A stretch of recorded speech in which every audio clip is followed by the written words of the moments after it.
Joining me now, Democratic Congressman Eliot Engel, ranking member of the Foreign Affairs Committee, who just returned from Ukraine. Good to see you, Congressman. Good morning. Good morning. I know on Monday you called for ramped-up sanctions, sectoral sanctions. What's it going to take, do you think, for that to happen, and particularly for our European allies to sign on? Well, that's the key for our European allies to sign on. I'm glad that President Obama is meeting with Chancellor Merkel now. Germany gets a third of its energy needs from Russia. That's the case of a number of countries in Europe, and they are more reluctant than we are to impose sanctions on Russia. My view is that sanctions on Russia need to be imposed. The president has imposed some, but they need to be ratcheted up, because I think what Putin is doing now is disgraceful. They have, the EU now, I think the unemployment rate is 11.8%, and obviously the concern they have is that some of these sanctions will hurt their own economy, which is already not in great shape. Well, yeah, and that's a concern. However, they have to balance the concern. I think that Putin cannot be allowed to invade another country with impunity.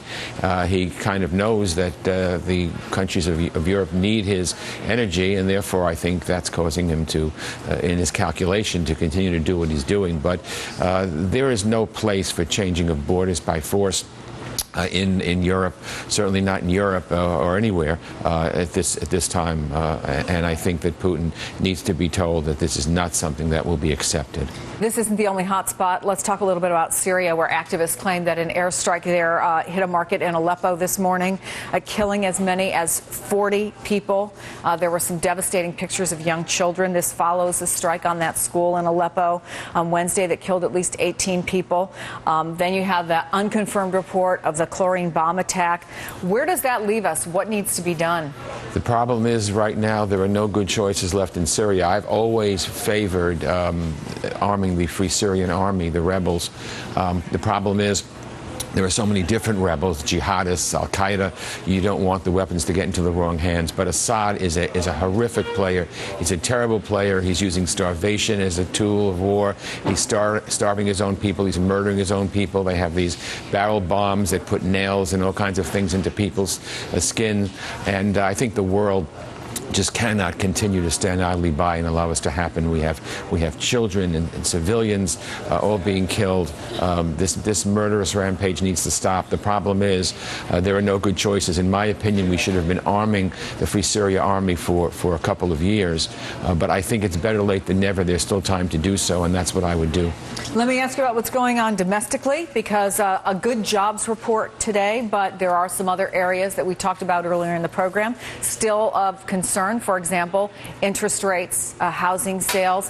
How do you view today's report in terms of the overall economy and its strength or weakness? Well, the report is good. The economy is growing, but I think that we shouldn't think that everything's a panacea just yet. I think my own view is that the Feds need to be careful before they raise interest rates. We have the housing market, which is just starting to take off a little bit. If you raise rates too much, people cannot afford to buy, with housing prices going up and rates going up.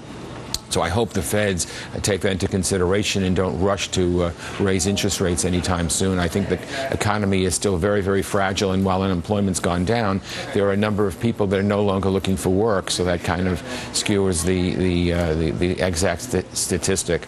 So I would be careful if I were the Fed. Let me ask you really quickly, because we had the chairman of the White House Council of Economic Advisors, Jason Furman, on at the top of the program, and he talked about the proposals that are out there from the White House on the Democratic side, everything from infrastructure, job creation plans.